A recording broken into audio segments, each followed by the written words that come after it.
Alright, kaya wag ka nang magpapauto. Okay? Tinan mo, naaabuso ka ng mga tao. I'll check on you later. Okay, bye-bye. Itong kapitbahay namin si Claire, pinagsabihan ko. Kasi may masabi lang na maganda sa kanya. Ang dali niyang mauto. Kaya ayan, naaabuso siya.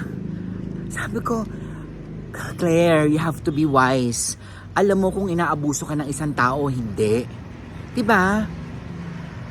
Ay, Lani, ang ganda-ganda mo naman ngayon. And I really love your hair. Lani, oo, baka pwedeng makahiram. Oo, dagdag mo na lang dun sa dati kong balance. Ha? Okay. I really love your hair.